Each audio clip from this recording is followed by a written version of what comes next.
नमस्ते विद्यार्थियों, NCERT class 12th maths में हम आज अध्याय 11 त्रिविमीय ज्यामिति के अंतर्गत हमारी जो पहले प्रश्न वाली है, प्रश्न वाली 11.1 की शुरुआत कर रहे हैं। स्टार्टिंग के 2 क्वेश्चन आज हम पढ़ेंगे, फिर कंटिन्यू इस प्रकार से हम आगे बढ़ते जाएंगे।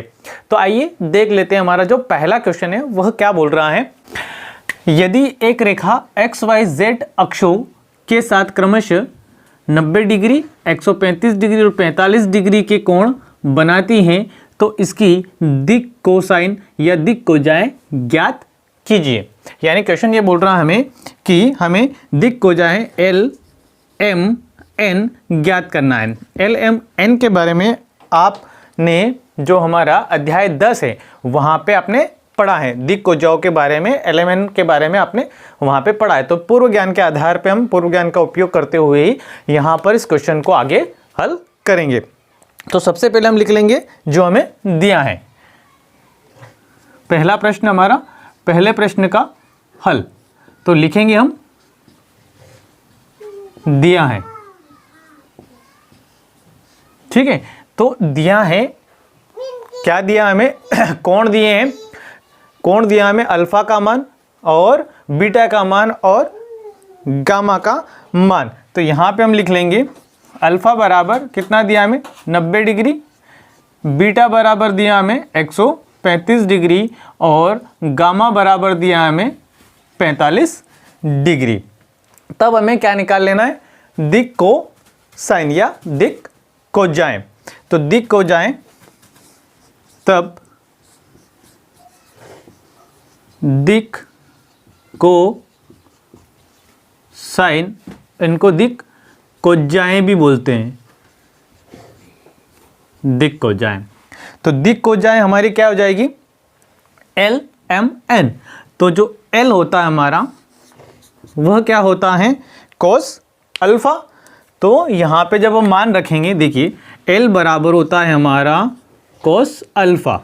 ठीक है, X के साथ जो हमारी कोसाइन बनता है वो क्या बनता है? कोस अल्फा बनता है।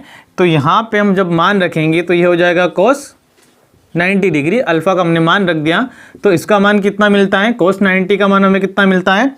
0 डिग्री मिलता है। इसके बाद यदि बात की जाए अगले दिक् कोसाइन की तो वह क्या हमारे पास? m है। तो m का मान जो है, m के लिए हम यहाँ पे लिखेंगे तो यह हमारा क्या बन जाएगा? Cos beta. तो कोस बीटा यानी बीटा का जब हम मान रखेंगे तो ये हो जाएगा कोस 135 डिग्री। ये 90 से अधिक मान है। तो यह जो 135 होता है यह कोस 45 का मान और 135 का मान सेम होता है। ठीक है, तो यहाँ पे 90 से अधिक है तो क्या आएगा? -1/√2। क्या आएगा? -1/√2। चूंकि यह जो है हमारा मान यह 90 डिग्री से अधिक है और यह जो हम देख रहे हैं कोस 135, इसको यदि हम इस प्रकार से लिखें तो ये हो जाएगा आपका कोस 180 - 45। तो यहाँ पे ये क्या देता है? कोस 45, यानी कोस 180 minus theta minus cos theta देता है। यहाँ पे माइनस लिखना पड़ेगा। क्या देता है? माइनस कोस थीटा देता है। तो माइनस कोस 45, तो कोस 45 का मान कितना होता है हमारे पास? 1/√2। तो इसका मान कितना मिलेगा हमें? -1/√2। इसके बाद आगे बात करें हम तो यहाँ हो जाएगा m बराबर आपका बनेगा कोस गामा। तो कोस गामा का मान कितना हमारे पास? 45। तो हमने अभी देखा कि कोस 45 का मान कितना है हमारे पास? 1/√2। यह इस प्रकार से हमें हमारी दिक् कोजाएं प्राप्त हो जाती है। यह हमारा पहला क्वेश्चन इस प्रकार से कंप्लीट हो गया। अब हम आगे बढ़ते हैं और अगला सेकंड वाला क्वेश्चन हम हल करते हैं।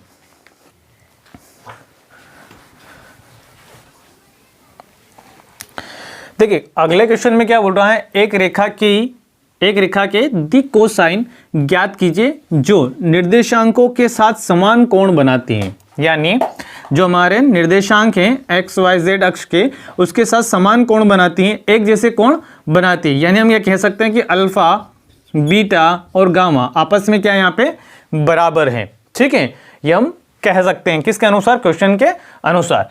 तो आइए दूसरे का हल देखते हैं हम। सेकेंड हल, यहां पे हम लिखेंगे प्रश्नानुसार।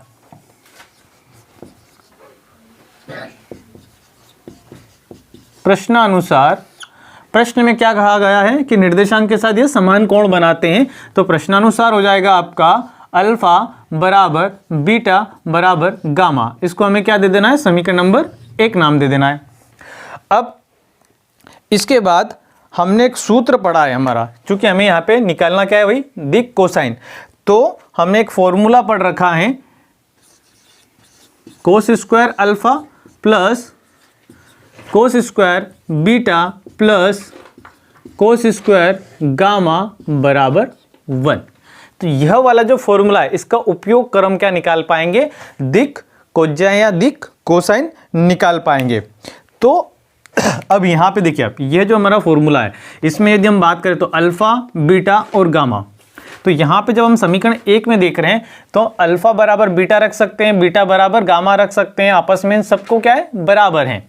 तो हम अल्फा बराबर क्या रख सकते हैं, बीटा, या बीटा बराबर अल्फा रख सकते हैं, अल्फा बराबर गामा रख सकते हैं। तो इस प्रकार से ये हमारा है। तो यहाँ पे जो हमारी इक्वेशन है, तो यहाँ पे हम लिखेंगे समीकरण 1 से। तो समीकरण 1 से यहाँ पे हम पहले अल्फा का मान निकाल लेते हैं, फिर इसी प्रकार से बीटा का निकालेंगे, इसी प्रकार से गामा का निकालेंगे। तो देखिए यहाँ पे बीटा बराबर मैं क्या रख सकता हूँ, अल्फा, और गामा बराबर भी क्या रख सकता हूँ, अल्फा रख सकता हूँ। तो समीकरण 1 से हमारा क्या बन जाएगा, यह कोस स्क्वायर अल्फा प्लस फिर यहाँ पे भी बीटा की जगह हम क्या रख देंगे, अल्फा रख देंगे। तो कोस स्क्वायर अल्फा, गामा की जगह भी हम क्या रख देंगे, अल्फा रख देंगे। तो cos square alpha, cos square alpha, cos square alpha, इस प्रकार से हमारा बन जाएगा।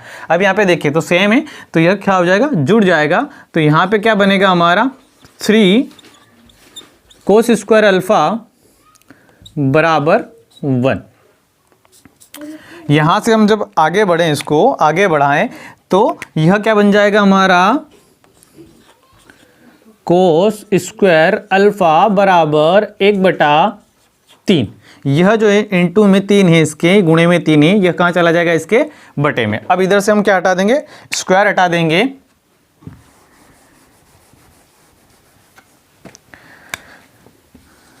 तो इधर से जब हम स्क्वायर हटाएंगे तो ये हो जाएगा हमारा cos square alpha, sorry square हटा देंगे तो कोस अल्फा बराबर क्या मिलेगा, रूट के अंदर 1/3। जब इसको हल किया हमारे पास क्या बनेगा, प्लस माइनस 1/√3। अब देखिए इसी प्रकार से यदि हम यहाँ पे इस इक्वेशन में आप देखें, यहाँ वाली इक्वेशन में, तो जब हम बीटा का मान निकालना चाहेंगे तो यहाँ पे भी बीटा रख देंगे, यहाँ पे भी बीटा रख देंगे। तो इस प्रकार बीटा वाली इक्वेशन बनेगी। तो यहाँ पे क्या बन जाएगा, 3 कोस स्क्वायर बीटा। इसी प्रकार से यहाँ पे हल करेंगे और यहाँ पे क्या मिल जाएगा, हमें ऐसा ही मान हमें मिल जाएगा। तो हम यहाँ पे कह सकते हैं कि कोस बीटा बराबर भी हमें क्या मिलेगा, प्लस माइनस 1/√3। इसी प्रकार से कोस गामा बराबर भी हमें क्या मिलेगा, प्लस माइनस 1/√3। चलिए यहां तक आ गए हम। अब हमारा जो दिक कोसाइन निकालना है, तो दिक कोसाइन हम निकालते हैं। इसको आप नोट कर लीजिएगा, यहां से इसको रफ कर देते हैं।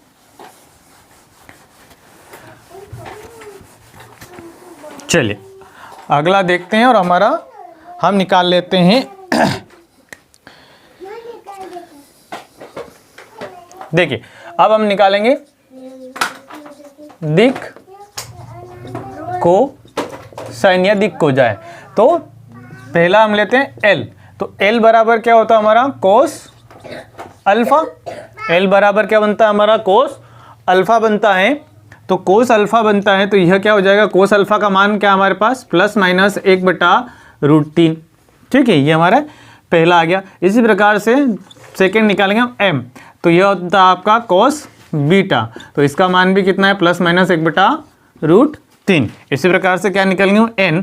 तो यह क्या हो जाएगा, कोस गामा बराबर प्लस माइनस 1/√3।